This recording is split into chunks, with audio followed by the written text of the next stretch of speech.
Histoire. La bataille entre le pape et les rats. 1522. Un procès d'insectes rares. Imaginez un homme affrontant une armée de rats dans une salle d'audience, non pas avec des pièges, mais avec des arguments juridiques. En 1522, Barthélemy de Chasseneuse, un avocat audacieux, défend les rats d'Autun, accusés de détruire les récoltes. Cette histoire plonge dans l'étrange procès où il sauva ses rats de la condamnation, révélant un esprit brillant mais hanté par l'obsession. À travers cette partie, découvrez sa ruse légendaire, ses rituels nocturnes secrets, son isolement tragique et un héritage qui terrifie encore. Chaque chapitre dévoile une facette choquante de sa vie, mêlant histoire médiévale et analyse moderne pour captiver votre imagination. Préparez-vous à explorer un monde où les rats ne sont pas seulement des nuisibles, mais des accusés dans un tribunal divin. Le génie audacieux face aux rats. Avez-vous déjà imaginé un homme défiant l'Église pour défendre des rats dans un tribunal? En 1522, Barthélemy de Chasseneuse, un avocat brillant mais méconnu, se dressa contre l'autorité divine pour sauver des rats accusés de détruire les récoltes d'automne. Ce procès, aussi absurde qu'effrayant, marqua le début d'une saga où la raison affronta la superstition. Plongez dans cette histoire où un homme osa défier Dieu et les hommes pour des créatures honies. Appuyez sur like, abonnez-vous et laissez un commentaire pour partager vos pensées et propager cette saga. En 1522, Autun, une petite ville de Bourgogne, était en proie à la panique. Les rats, accusés de dévorer le blé des paysans, furent traînés devant un tribunal ecclésiastique. Selon The Criminal Prosecution and Capital Punishment of Animals d'Edward P. Evans, ce procès était typique d'une époque où les animaux, considérés comme des agents divins ou démoniaques, pouvaient être jugés comme des humains. Barthélemy, alors jeune avocat, fut chargé de défendre ces rats, une mission que beaucoup voyaient comme une plaisanterie cruelle. Pourtant, il transforma ce défi en un acte de génie. Imaginez une salle sombre, éclairée par des torches vacillantes, où des prêtres en robe noire fixent Barthélemy, debout face à un auditoire hostile. Les paysans, affamés par la perte de leur récolte, criaient vengeance contre les rats. Barthélemy, avec son regard perçant et sa voix assurée, ne tremblait pas. Il commença par un argument audacieux. Les rats n'avaient pas reçu l'assignation à comparaître correctement, car les avis n'étaient replacés qu'aux endroits fréquentés par les humains. Cette astuce, consignée dans les archives, força le tribunal à reporter l'audience, obligeant les prêtres à diffuser des annonces dans les champs et les ruelles sombres. Mais Barthélemy ne s'arrêta pas là. Les récits médiévaux racontent qu'il passa des nuits à étudier les comportements des rats, observant leurs mouvements dans les granges pour comprendre leur stratégie. Cette obsession précoce, bien que brillante, inquiétait ses proches, qui voyaient en lui un homme trop absorbé par une cause absurde. Les psychologues modernes, comme ceux cités dans The Psychology of Genius de Dean Keith Simonton, suggèrent que son génie résidait dans sa capacité à transformer une situation ridicule en un débat philosophique sur la justice et la nature. Un incident marquant illustra son audace. Lors de la deuxième audience, aucun rat ne se présenta, et Barthélemy argua que leur absence était due à la peur des chats d'Autun, qui les menaçaient sur le chemin du tribunal. Cette défense, bien que comique, fut acceptée, et le tribunal ordonna aux paysans de confiner leurs félins. Les historiens, comme Norman Cohn dans Europe's Inner Demons, notent que cet argument reflétait une société où la logique juridique se mêlait à la superstition. Barthélemy utilisa aussi des références théologiques. Il cita des passages bibliques, arguant que les rats, créature de Dieu, ne pouvait être jugé sans un procès équitable. Cette stratégie, consignée dans les chroniques, choqua les prêtres, qui voyaient dans ses propos une défiance envers l'autorité divine. Les psychologues modernes, comme ceux cités dans The Psychology of Persuasion de Robert Cialdini, expliquent que Barthélemy manipulait l'auditoire en jouant sur leur foi, un acte à la fois brillant et risqué. Mais son triomphe ne fut pas sans coup. Les récits locaux décrivent comment les villageois, bien que fascinés par sa victoire, commencèrent à murmurer qu'il était trop proche des rats, comme s'il partageait un lien surnaturel avec eux. Cette rumeur, bien que sans fondement, marqua le début de son isolement. Les historiens notent que, dans une société superstitieuse, un homme défendant des créatures maudites risquait d'être vu comme un hérétique. Un détail troublant émergea après le procès. Les archives suggèrent que Barthélemy conserva un rat capturé dans une cage, l'étudiant comme un spécimen scientifique.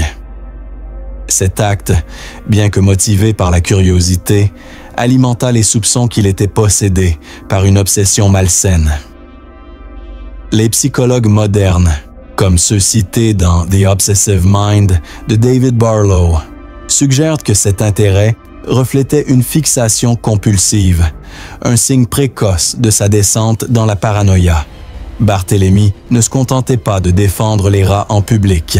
Les récits médiévaux racontent qu'il passait des heures à écrire des traités sur la justice animale, arguant que chaque créature méritait un procès équitable.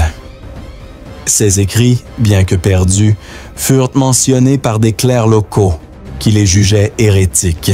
Les historiens, comme Carlo Ginzburg dans The Cheese and the Worms, expliquent que de telles idées, bien qu'avancées, étaient dangereuses dans une société dominée par l'Église. Un incident dramatique renforça sa légende. Lors de la 4e audience, les paysans, exaspérés par les reports, menacèrent Barthélemy, l'accusant d'être un sorcier allié aux rats.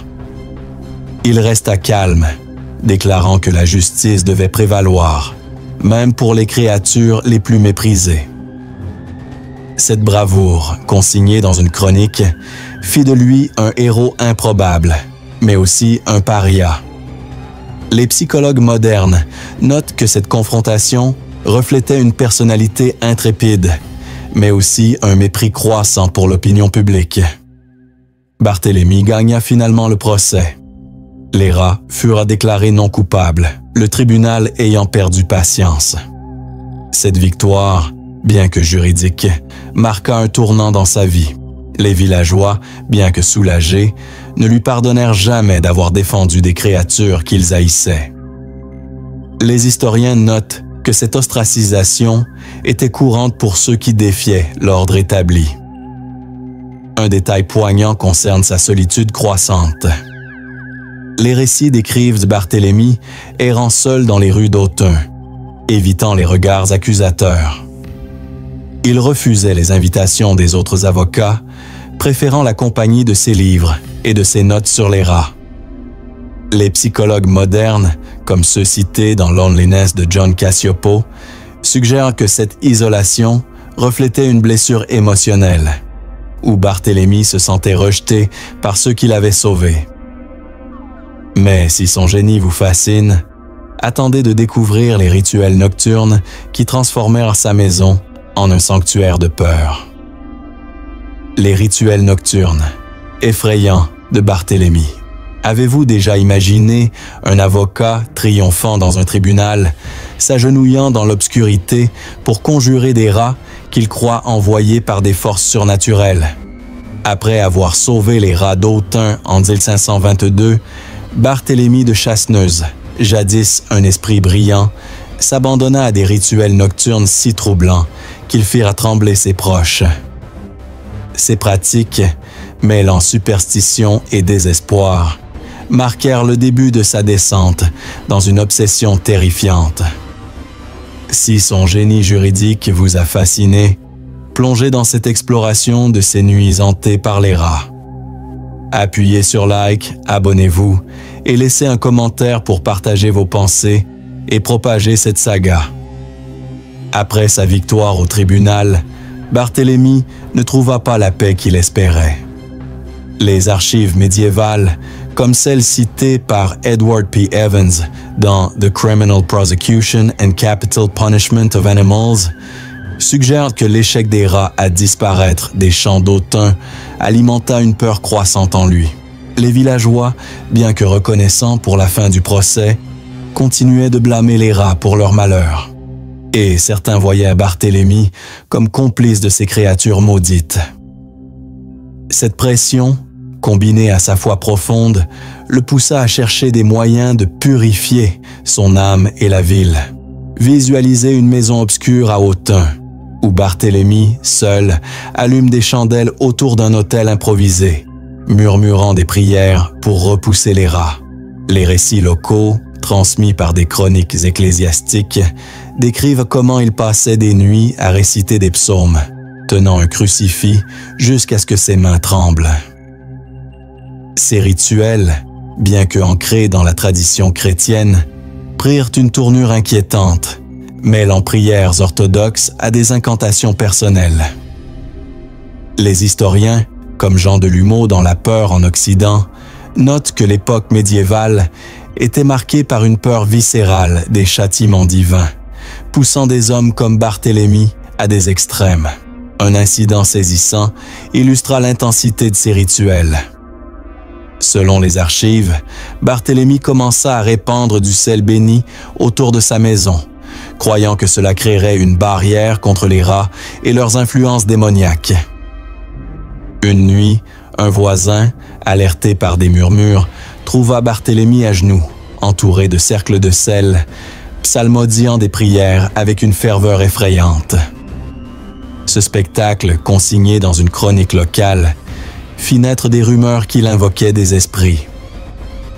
Les psychologues modernes, comme ceux cités dans The Psychology of Ritual de Richard Sozis, suggèrent que ces pratiques reflétaient une tentative désespérée de contrôler une peur irrationnelle, un symptôme d'anxiété obsessionnelle.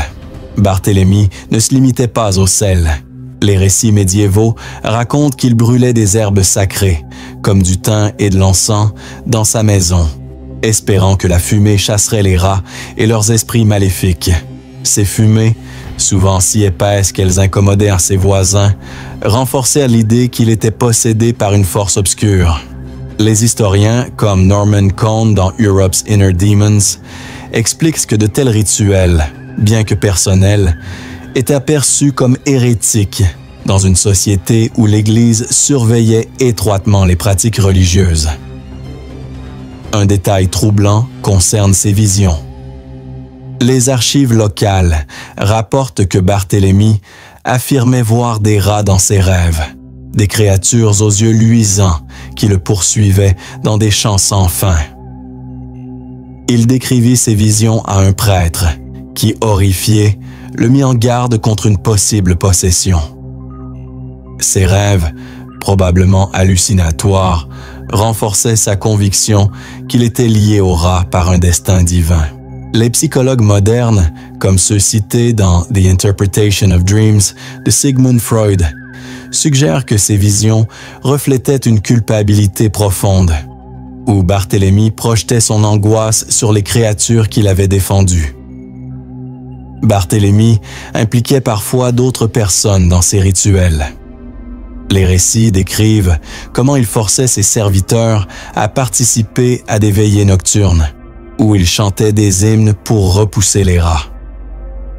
Ses serviteurs, effrayés par leur maître, obéissaient à contre-cœur, et beaucoup s'enfuirent, craignant que ces pratiques ne les damnassent.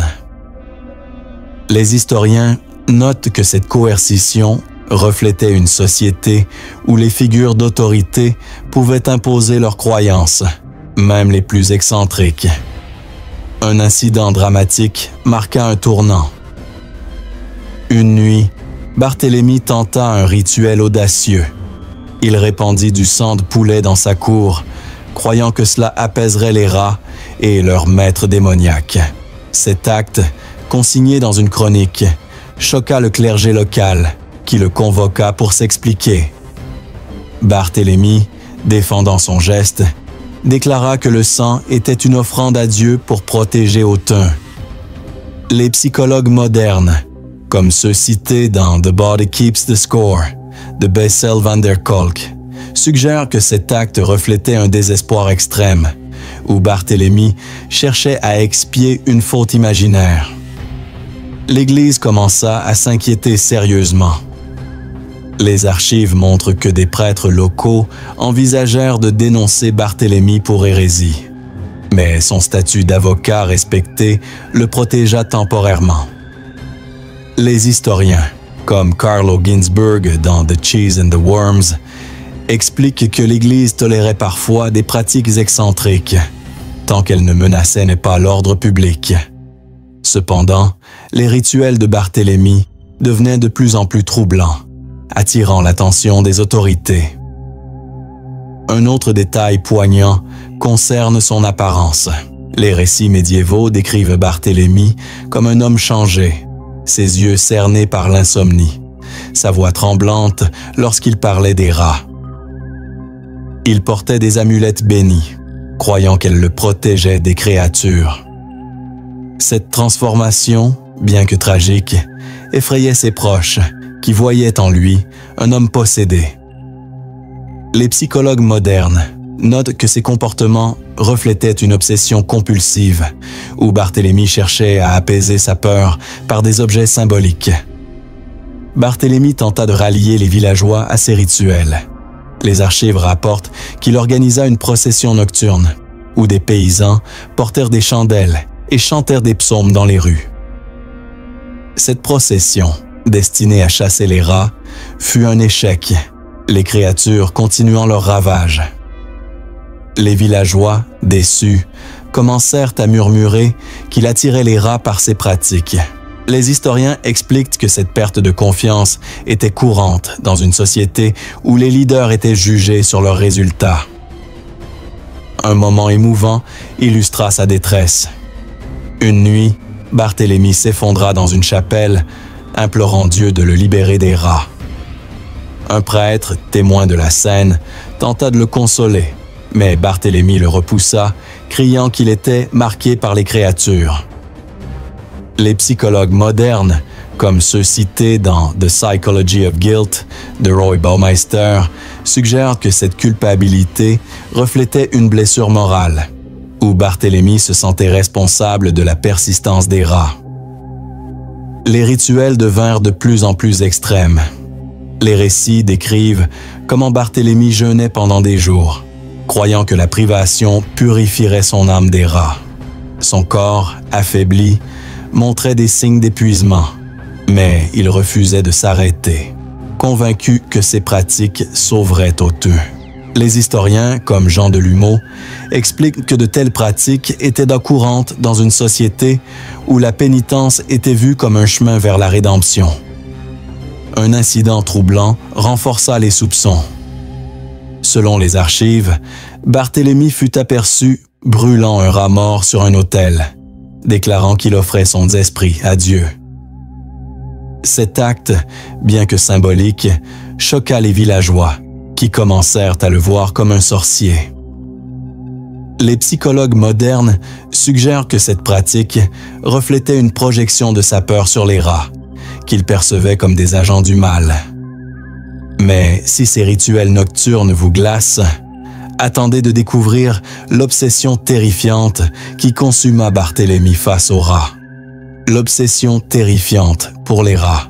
Avez-vous déjà imaginé un homme, jadis un brillant avocat, scrutant chaque ombre de sa maison, convaincu que des rats complotent contre lui? Après son triomphe au procès d'Autun en 1522, Barthélemy de Chasseneuse, autrefois maître de la logique, fut consumé par une obsession si terrifiante qu'elle transforma les rats en monstres de son esprit. Ces créatures, qu'il croyait liées à des forces surnaturelles, devinrent l'épicentre de sa vie, le poussant à des actes aussi étranges qu'effrayants. Si ces rituels nocturnes vous ont troublé, plongé dans cette exploration de son obsession morbide, où la frontière entre réalité et cauchemar s'efface. Appuyez sur like, abonnez-vous et laissez un commentaire pour partager vos pensées et propager cette saga. Après ces rituels nocturnes, Barthélemy ne trouva aucun répit. Les archives médiévales, comme celles citées par Edward P. Evans dans The Criminal Prosecution and Capital Punishment of Animals, suggèrent que son succès au tribunal, bien que juridique, ne chassa pas les rats d'Autun. Les champs restaient infestés et les villageois, frustrés, commencèrent à murmurer que Barthélemy avait attiré la colère divine en défendant ces créatures. Cette pression, combinée à sa foi vacillante, transforma sa fascination initiale pour les rats en une obsession pathologique, où il voyait en eux des agents d'un complot surnaturel. Imaginez-vous dans une pièce sombre où Barthélemy, une chandelle tremblante à la main, inspecte chaque recoin, cherchant des rats qu'il croyait envoyés pour le tourmenter.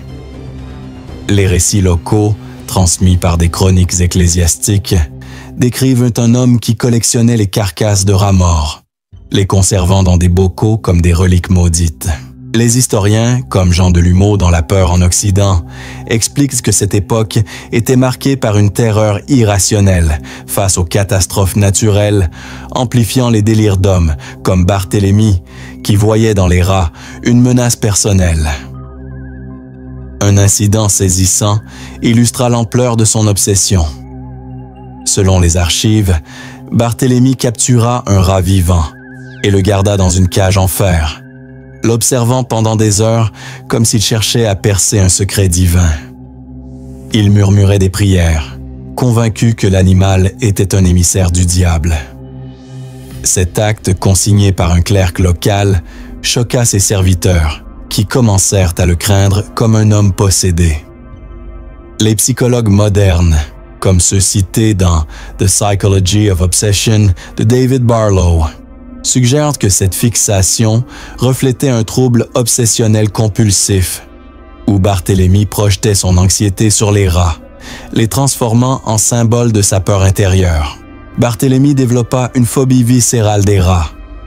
Les récits médiévaux racontent qu'il refusait de marcher seul dans les ruelles d'Autun, craignant que les rats ne surgissent pour l'attaquer. Il portait des bottes épaisses et des gants, même en été, pour se protéger de leurs morsures démoniaques. Cette peur, bien que pathologique, était enracinée dans une société où les rats étaient associés aux fléaux bibliques, comme les plaies d'Égypte. Les historiens, comme Norman Cohn dans Europe's Inner Demons, notent que cette terreur reflétait une mentalité collective, où les catastrophes étaient aperçues comme des jugements divins. Un détail troublant concerne ses écrits. Les archives montrent qu'il rédigea des notes frénétiques sur les rats, décrivant leurs mouvements comme des stratégies militaires orchestrées par une force maléfique. Il croyait qu'ils se regroupaient pour l'encercler, une idée qu'il partageait avec des prêtres horrifiés. Ces notes, bien que perdues, furent mentionnées dans une chronique locale, renforçant sa réputation d'homme consumé par la folie. Les psychologues modernes, comme ceux cités dans The Paranoid Mind de Andrew M. Lobachevsky, expliquent que ces délires reflétaient une projection de ses peurs sur un ennemi intangible. Barthélemy tenta de convaincre les villageois de son obsession. Les récits médiévaux décrivent comment il organisait des réunions dans sa maison, montrant ses bocaux de rats morts comme preuve d'un complot surnaturel. Les paysans, bien que terrifiés par la famine, commencèrent à le ridiculiser, murmurant qu'il était maudit pour avoir défendu ces créatures. Les historiens, comme Carlo Ginzburg dans The Cheese and the Worms, notent que de telles figures, bien que respectées initialement, devenaient souvent des parias lorsque leurs croyances devenaient trop extrêmes. Un incident dramatique marqua un point de rupture. Une nuit, Barthélemy fut aperçu dans un champ, écrasant des rats avec une fureur incontrôlable, hurlant qu'ils devaient briser leur emprise. Les villageois, alertés par ces cris, s'enfuirent, convaincus qu'il était possédé par un démon. Cet épisode, consigné dans une chronique, renforça l'idée qu'il avait perdu la raison. Les psychologues modernes suggèrent que cet acte reflétait une tentative désespérée de reprendre le contrôle, un symptôme classique de l'obsession pathologique. Barthélemy s'isolait de plus en plus. Les archives montrent qu'il refusait les visites des autres avocats, préférant passer ses journées à étudier les rats ou à prier pour leur disparition. Cette solitude, bien que volontaire, aggravait sa détresse mentale. Les historiens notent que l'isolement était courant pour les figures d'autorité en crise, surtout dans une société où l'échec était sévèrement jugé. Un détail poignant concerne sa relation avec l'Église. Les récits médiévaux suggèrent qu'il cherchait l'approbation des prêtres, leur montrant ses bocaux de rats pour prouver ses théories sur leur nature démoniaque. Les prêtres, troublés, commencèrent à le considérer comme un danger pour la foi. Les historiens, comme Jean Delumeau, expliquent que l'Église, bien que tolérante envers certaines excentricités, craignait les individus qui défiaient l'orthodoxie par leurs obsessions. Barthélemy développa des rituels pour combattre son obsession. Les archives décrivent de comment il portait un chapelet en permanence, le serrant chaque fois qu'il entendait un bruit suspect qu'il attribuait aux rats. Il croyait que ce geste le protégeait de leur influence maléfique.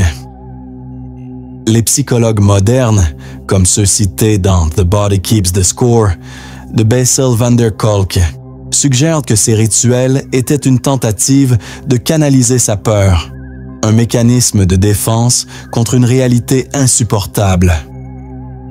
Un autre incident illustra sa détérioration. Selon les récits, Barthélemy tenta de créer un piège sacré pour capturer les rats, utilisant des crucifix et de l'eau bénite. Ce piège, bien que futile, occupa ses journées, au point qu'il négligea ses devoirs professionnels. Les villageois, voyant son absence, commencèrent à perdre confiance en son autorité. Les historiens notent que cette perte de statut était courante pour les figures publiques en crise dans l'Europe médiévale. Dans ces moments de lucidité, Barthélemy semblait conscient de son état. Les récits locaux racontent qu'il pleurait parfois, implorant Dieu de le libérer de son obsession pour les rats. Ces moments, bien que rares, montrent un homme déchiré entre sa foi et sa folie. Les psychologues modernes, comme ceux cités dans The Psychology of Guilt de Roy Baumeister, suggèrent que cette culpabilité amplifiait son obsession, le piégeant dans un cycle de peur et de désespoir. Les villageois commencèrent à associer Barthélemy à une malédiction. Les archives rapportent que des rumeurs circulaient, accusant l'avocat d'avoir attiré les rats par son arrogance. Cette croyance, bien que superstitieuse, reflétait une société où les figures d'autorité étaient blâmées pour les catastrophes. Barthélemy, devenu un paria, incarnait cette peur collective, son nom devenant synonyme de malheur. Un incident troublant renforça ces rumeurs. Selon les récits, Barthélemy fut aperçu dans une grange, entouré de rats morts qu'il arrangeait en cercle comme un rituel macabre. Cet acte, consigné par un voisin, fit naître l'idée qu'il communiquait avec les créatures. Les psychologues modernes suggèrent que cet arrangement reflétait une tentative de donner un sens à son obsession, un besoin de structure dans un monde chaotique.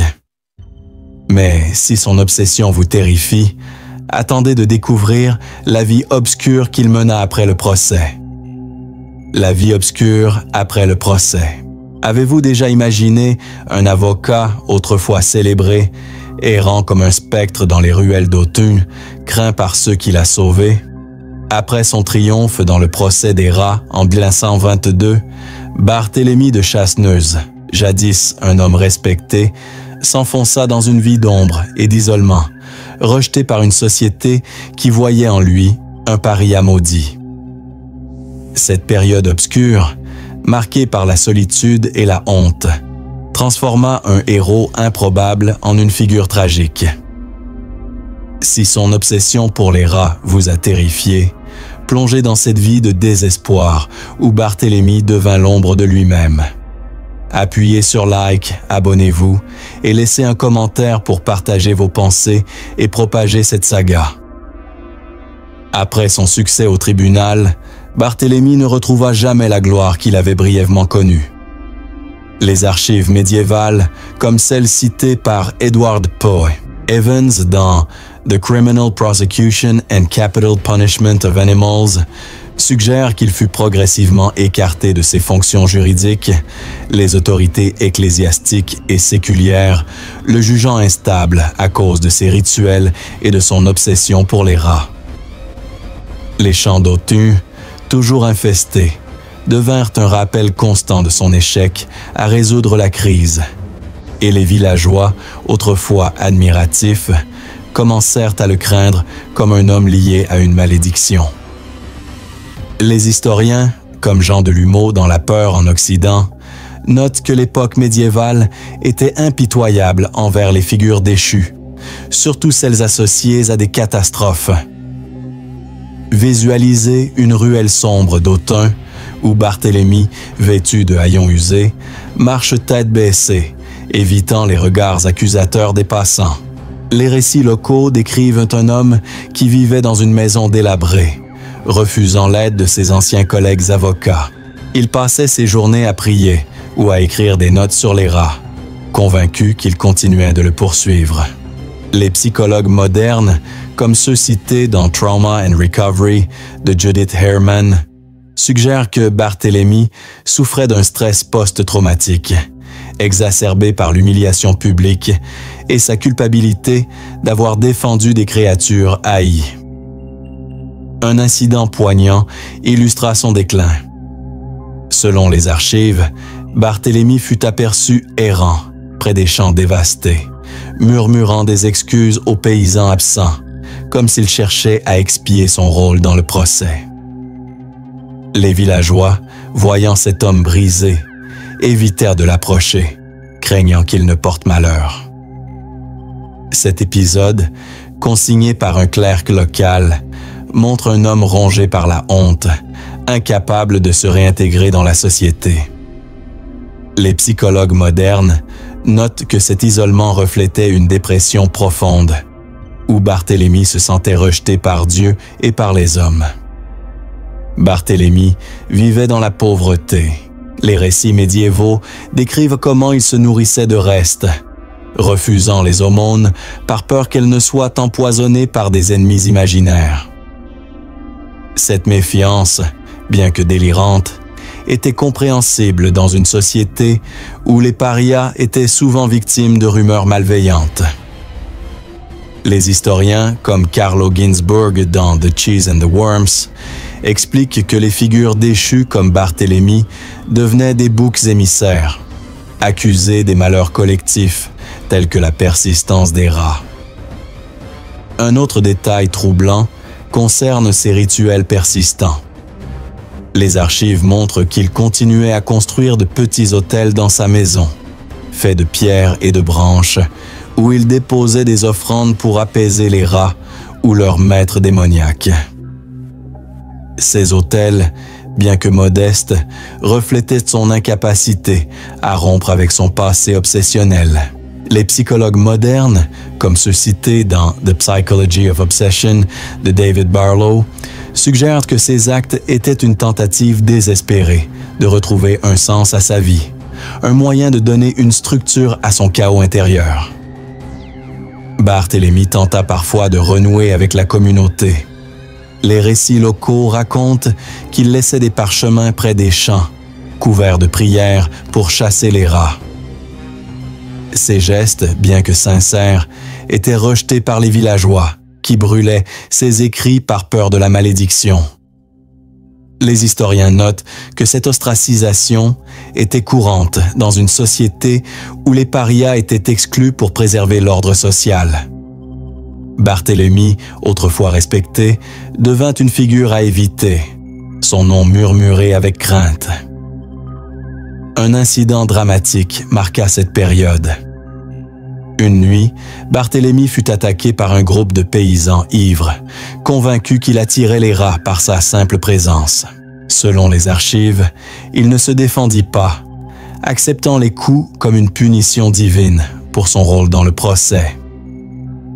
Cet épisode, consigné dans une chronique, montre un homme résigné, convaincu qu'il méritait son sort.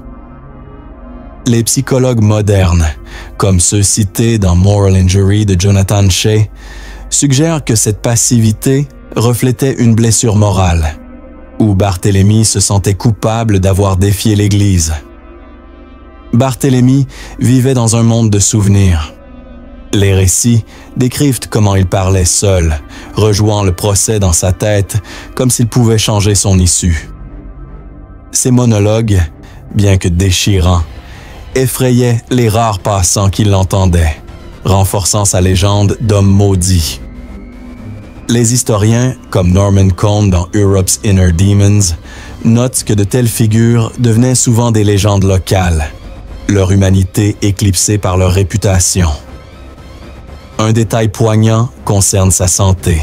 Les archives décrivent de Barthélemy comme un homme prématurément vieilli, ses cheveux blanchis par le stress, son corps affaibli par la malnutrition.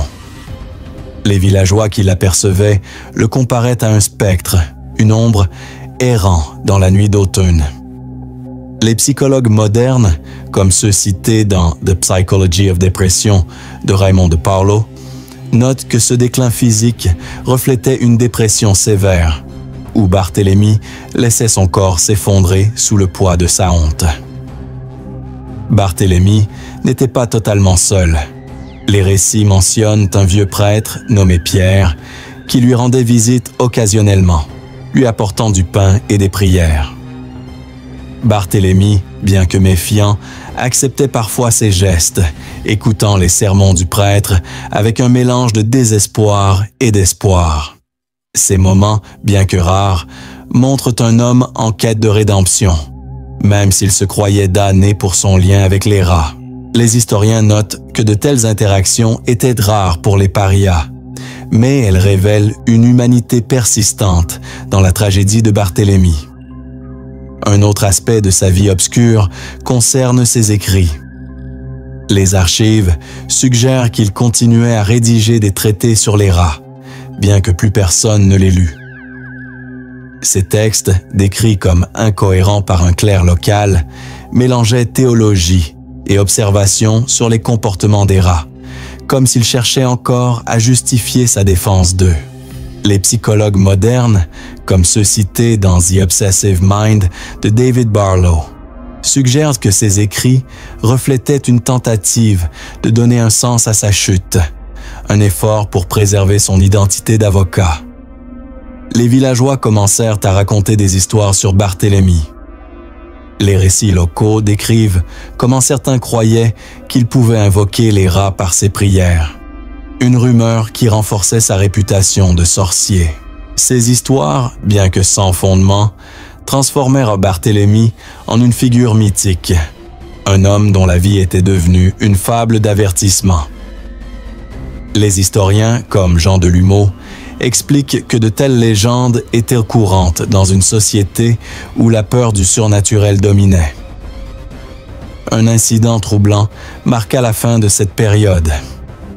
Selon les archives, Barthélemy fut aperçu dans une grange abandonnée, entouré de rats vivants, comme s'il tentait de communiquer avec eux.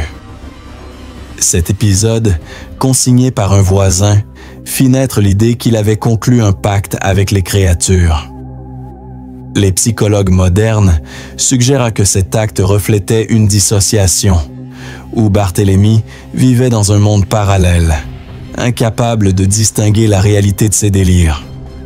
Mais si sa vie obscure vous touche, attendez de découvrir la paranoïa croissante qui le consuma face aux rats.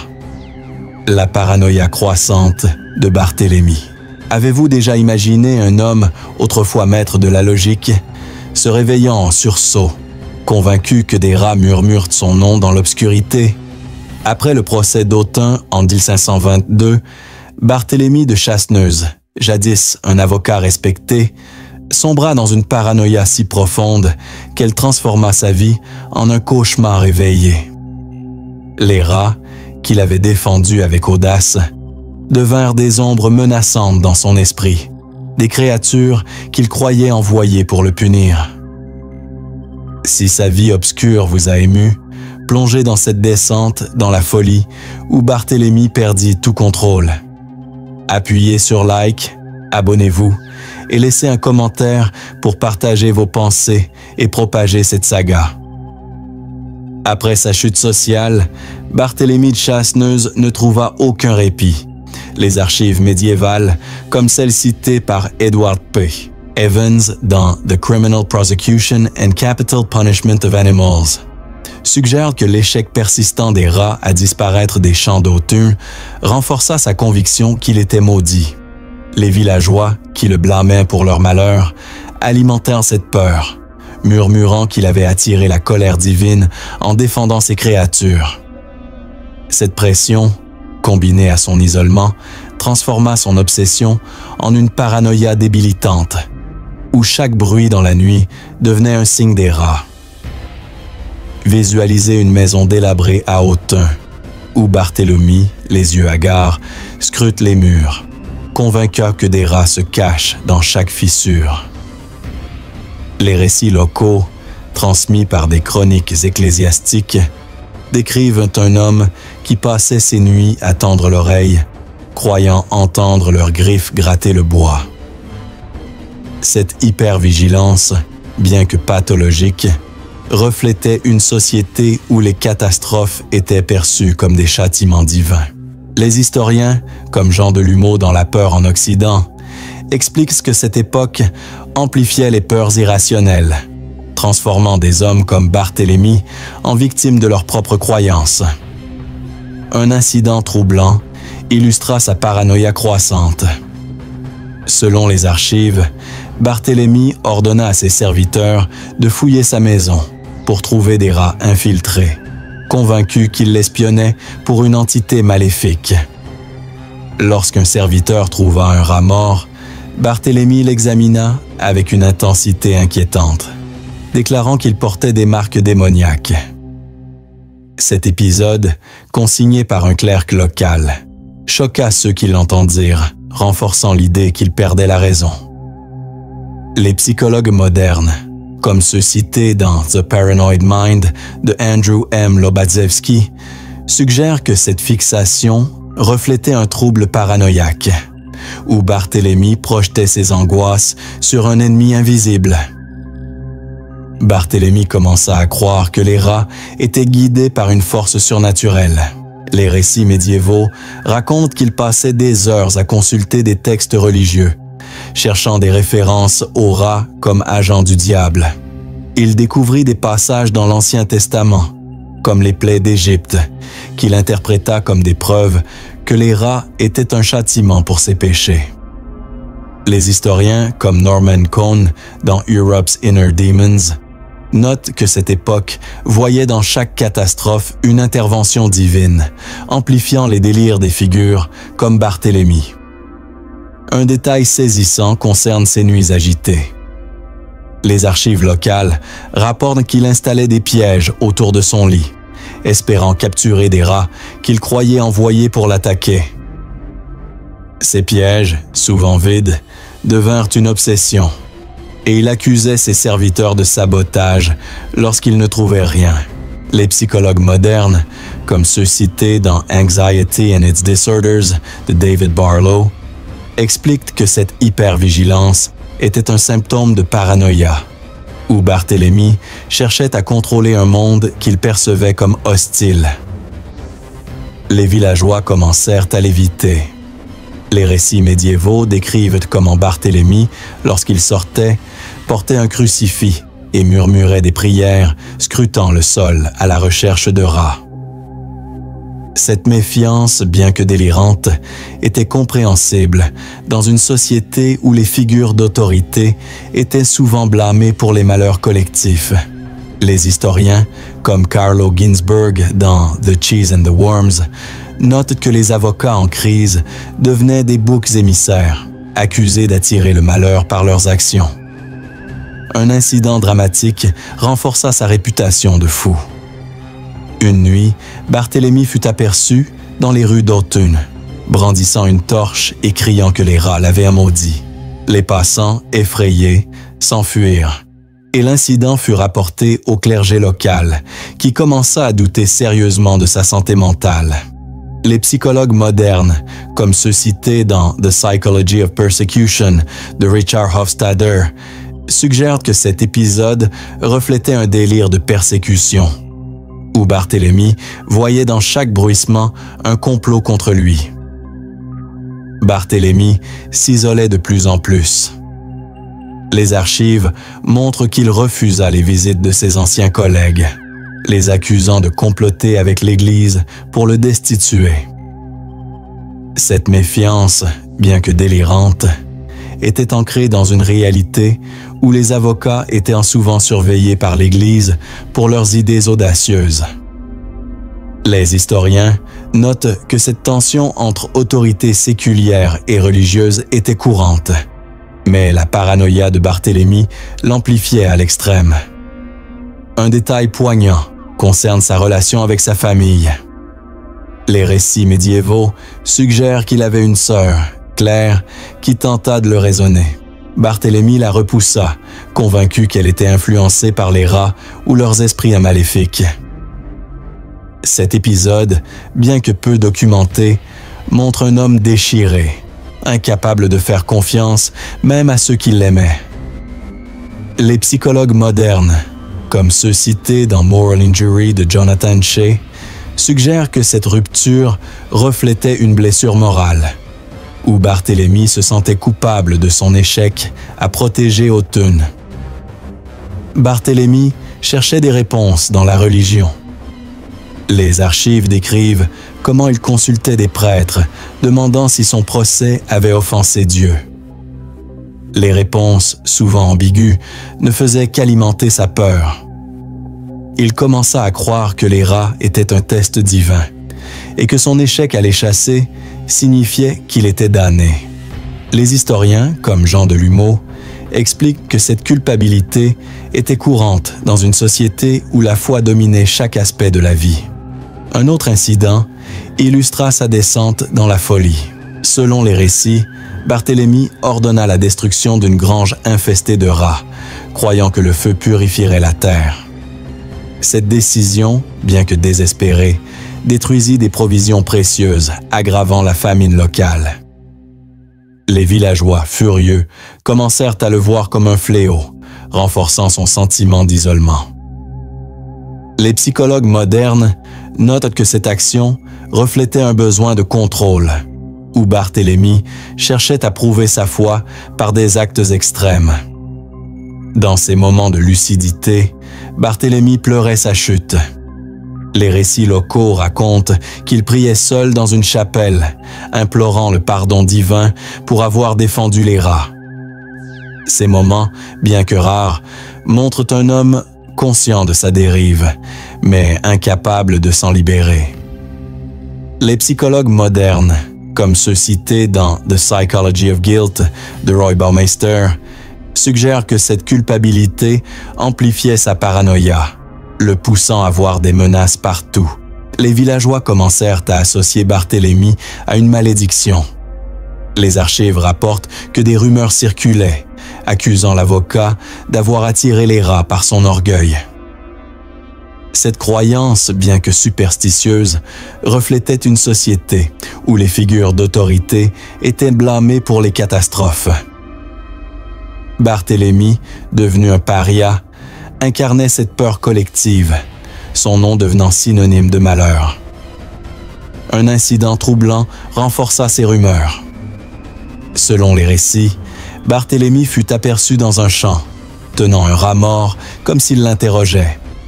Cet acte, consigné par un voisin, fit naître l'idée qu'il communiquait avec les créatures. Les psychologues modernes suggèrent que cet épisode reflétait une dissociation, où Barthélemy vivait dans un monde parallèle, incapable de distinguer la réalité de ses délires. Mais si sa paranoïa vous glace, attendez de découvrir le mystère entourant sa mort. La mort mystérieuse de Barthélemy. Avez-vous déjà imaginé un homme, jadis un avocat audacieux, retrouvé sans vie, entouré de rats qu'il croyait maudits? Vers 1123, Barthélemy de Chasseneuse, le défenseur des rats d'Autun, s'éteignit dans des circonstances si énigmatiques qu'elles firent naître des légendes terrifiantes. Sa mort, entourée de rumeurs de châtiments divins et de visions surnaturelles, marqua la fin d'une vie consumée par l'obsession et l'isolement. Si sa paranoïa vous a glacé, plongez dans ce mystère où la réalité se mêle au mythe et où les rats semblent avoir scellé son destin. Appuyez sur like, abonnez-vous et laissez un commentaire pour partager vos pensées et propager cette saga. Les archives médiévales, bien que fragmentaires, ne précisent pas la cause exacte de la mort de Barthélemy.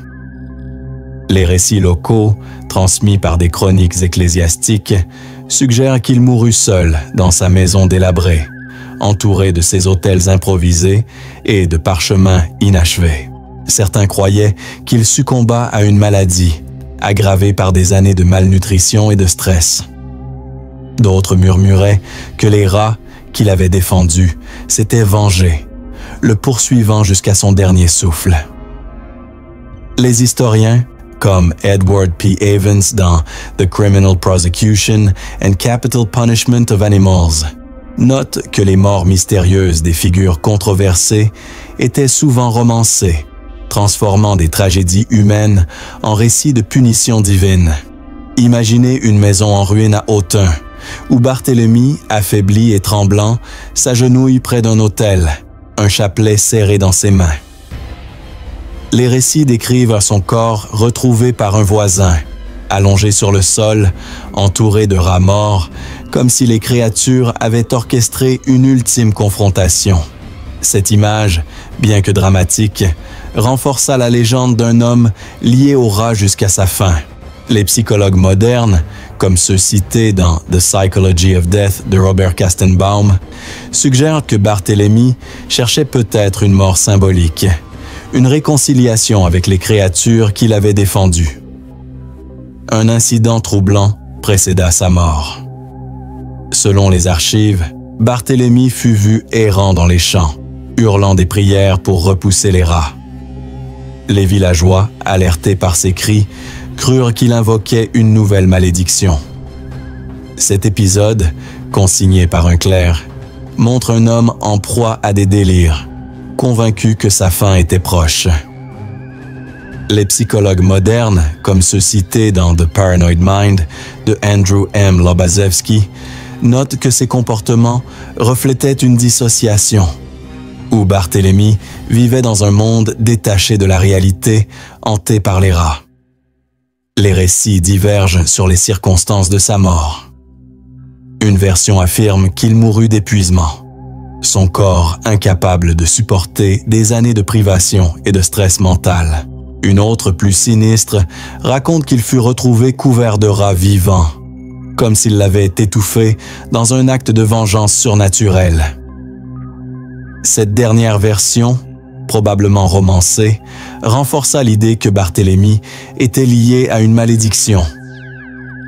Les historiens, comme Norman Cohn dans Europe's Inner Demons, expliquent que les morts des figures controversées étaient souvent attribuées à des forces surnaturelles, surtout pour ceux ayant défié l'ordre divin en défendant des créatures comme les rats. Un détail saisissant concerne sa maison. Les archives montrent que l'endroit où Barthélemy mourut était rempli de parchemins, couvert de notes sur les rats et de prières incohérentes. Les villageois, découvrant ce lieu, y virent un sanctuaire maudit et refusèrent d'y entrer, craignant qu'il n'abrite son esprit. Certains brûlèrent des herbes à l'extérieur pour purifier l'air, croyant que les rats portaient l'âme de Barthélemy.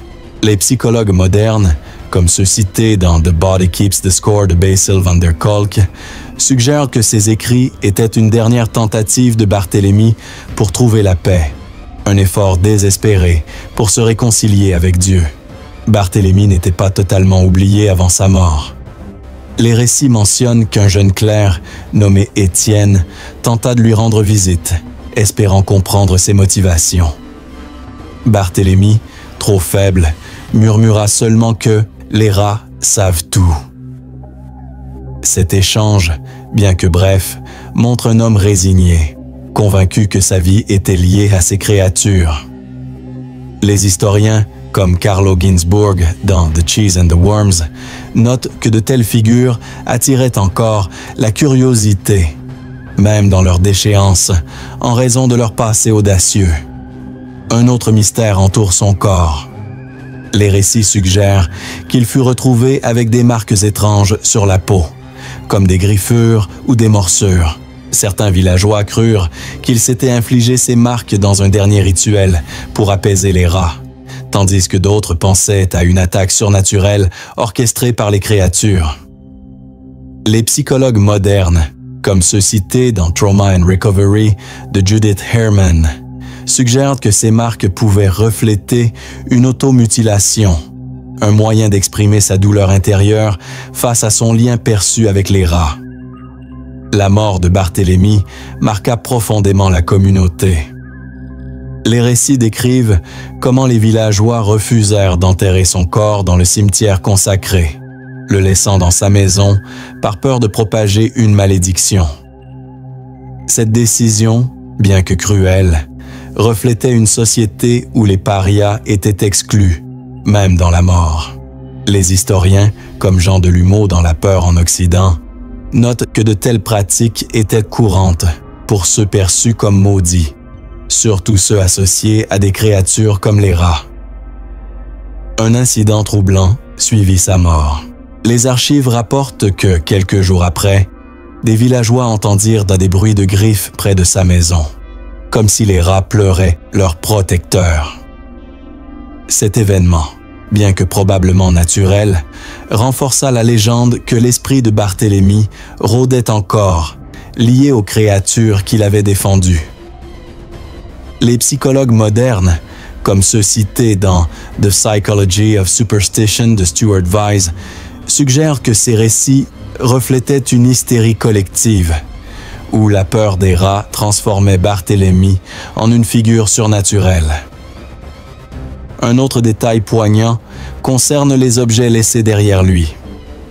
Les récits locaux décrivent une cage rouillée, trouvée dans sa maison, contenant un rat mort, comme si Barthélemy l'avait gardé jusqu'à la fin. Cette découverte, consignée par un voisin, alimenta les rumeurs qu'il avait tenté de communiquer avec les rats dans ses derniers instants. Les historiens notent que de tels objets devenaient des reliques dans les légendes locales, renforçant l'aura mystique de figures comme Barthélemy. L'Église, troublée par sa mort, tenta de minimiser son impact. Les archives montrent que des prêtres locaux ordonnèrent la destruction des parchemins de Barthélemy, craignant qu'ils ne contiennent des écrits hérétiques sur les rats. Cette censure, bien que partielle, reflétait une volonté de contrôler la mémoire d'un homme devenu trop controversé. Les historiens, comme Norman Cohn, expliquent que l'Église cherchait souvent à effacer les traces de figures perçues comme dangereuses. Un dernier mystère entoure les circonstances de sa mort. Certains récits suggèrent que Barthélemy laissa une note, découverte par un prêtre, où il demandait pardon pour avoir donné une voix aux rats. Cette note, bien que non confirmée, devint une partie de sa légende, montrant un homme déchiré entre sa foi et son acte audacieux. Les psychologues modernes notent que de tels écrits reflétaient une culpabilité écrasante, où Barthélemy se sentait jugé par Dieu et par les hommes. Mais si sa mort mystérieuse vous intrigue, attendez de découvrir l'héritage terrifiant qu'il laissa derrière lui. L'héritage. terrifiant de Barthélemy.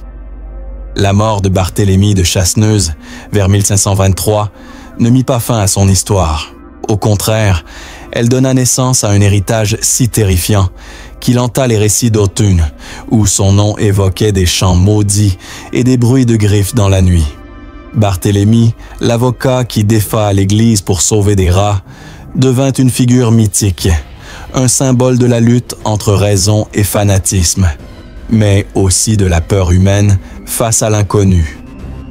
Si sa mort mystérieuse vous a troublé, plongez dans cet héritage effrayant, où les rats semblent encore murmurer son nom.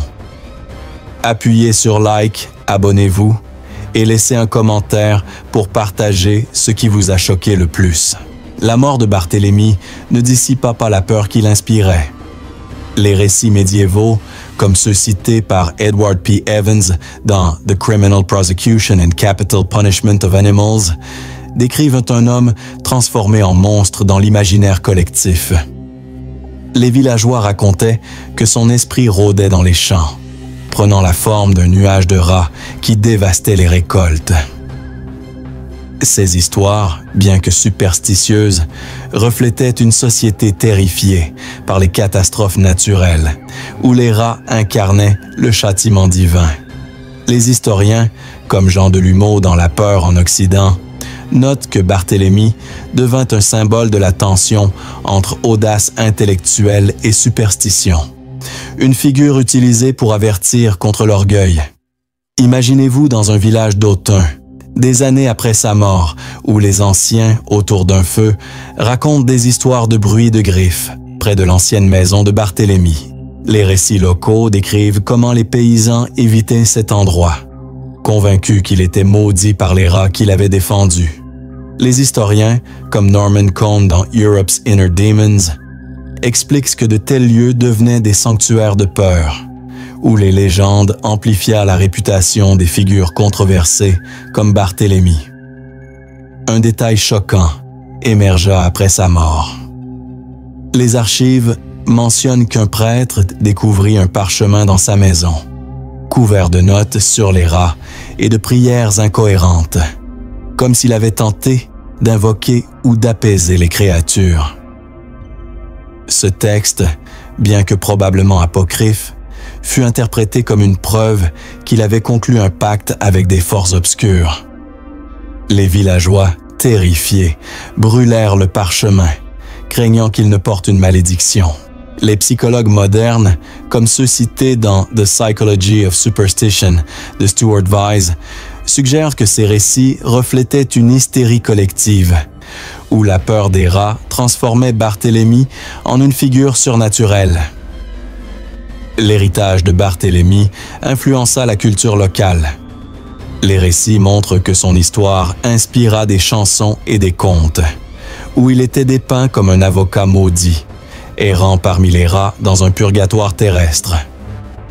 Ces œuvres, bien que romancées, contribuèrent à la mythologie des catastrophes naturelles, où les rats devenaient des agents du mal. Les historiens, comme Carlo Ginzburg dans The Cheese and the Worms, notent que Barthélemy devint un archétype, un avertissement contre ceux qui défiaient l'ordre divin en prenant la défense de créatures méprisées. Un incident troublant renforça sa légende. Vers Zal 130, un paysan rapporta avoir entendu un bourdonnement de rats près de l'ancienne maison de Barthélemy, suivi d'une vision d'un homme en robe noire tenant un crucifix. Lorsqu'il s'approcha, la silhouette disparut, laissant derrière elle des rats morts alignés en cercle.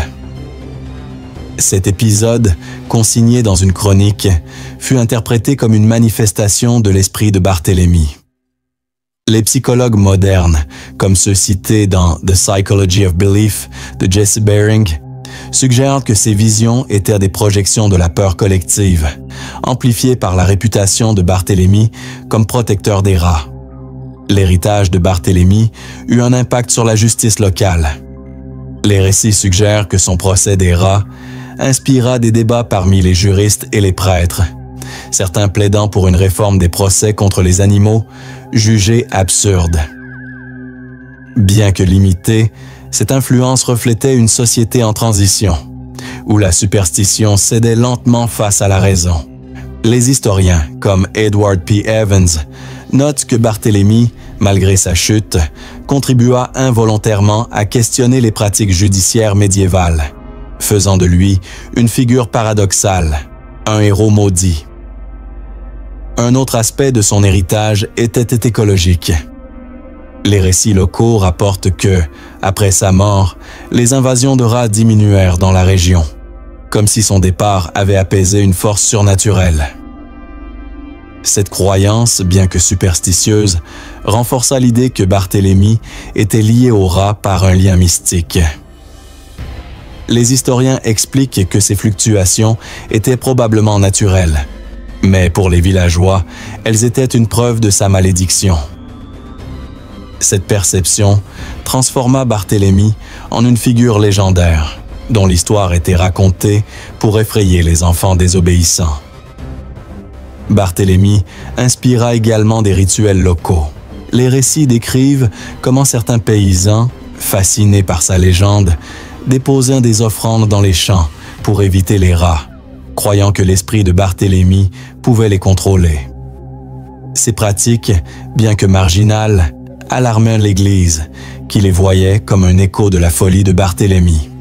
Les psychologues modernes, comme ceux cités dans The Anthropology of Religion de Fiona Bowie, notent que cet héritage reflétait une fascination pour le surnaturel, où Barthélemy incarnait une quête désespérée de contrôle face à l'inconnu. Un détail poignant concerne la mémoire de Barthélemy parmi ses collègues. Les archives suggèrent que certains avocats, bien que réticents à l'admettre, admiraient son audace dans le procès des rats. Un juriste anonyme, cité dans une chronique, écrivit que Barthélemy avait donné une voix aux sans-voix, même si cela lui coûta tout. Cette reconnaissance, bien que rare, montre que son héritage n'était pas uniquement terrifiant, mais aussi inspirant pour ceux qui valorisaient la justice, même dans ses formes les plus absurdes. Un dernier mystère entoure son héritage. Vers 1940, un autel fut découvert dans une grange abandonnée, contenant des ossements de rats et des prières gravées sur du bois. Cet autel, bien que détruit par l'Église, devint un lieu de légende, où certains croyaient que l'esprit de Barthélemy veillait encore sur Autun. Les villageois racontaient que les rats évitaient cet endroit, comme s'ils craignaient leur ancien protecteur. Les historiens, comme Jean Delumeau, expliquent que de tels lieux devenaient des points focaux pour les superstitions locales, amplifiant l'aura mystique de Barthélemy. L'héritage de Barthélemy transcenda Autun. Les récits médiévaux suggèrent que son histoire se propagea dans d'autres régions de France, où elle fut utilisée pour mettre en garde contre les dangers de défier l'Église.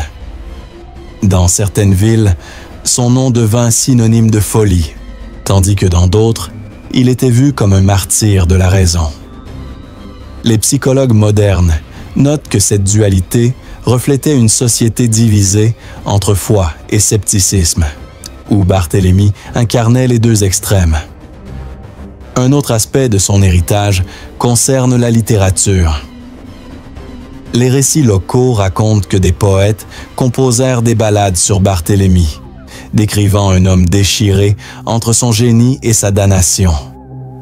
Ces œuvres, bien que perdues, furent mentionnées dans des chroniques, montrant comment son histoire captivait l'imagination collective. Les historiens, comme Carlo Ginzburg, notent que de telles figures devenaient des symboles culturels, leur vie transformée en récits moraux. Un incident final scella sa légende. Des décennies après sa mort, un paysan rapporta avoir trouvé un livre dans une ruine, couvert de dessins de rats et de prières incohérentes. Ce livre, attribué à Barthélemy, fut brûlé par l'Église, mais son existence alimenta l'idée qu'il avait laissé une malédiction écrite. Les psychologues modernes, comme ceux cités dans The Psychology of Legacy de Robert G. Lifton, suggèrent que cet artefact, réel ou imaginaire, reflétait le désir des villageois de donner un sens à la vie tragique de Barthélemy. Si cette saga vous a terrifié, partagez-la en laissant un commentaire, en likant et en vous abonnant pour découvrir d'autres secrets médiévaux. Qu'est-ce qui, dans l'héritage de Barthélemy, vous a le plus marqué?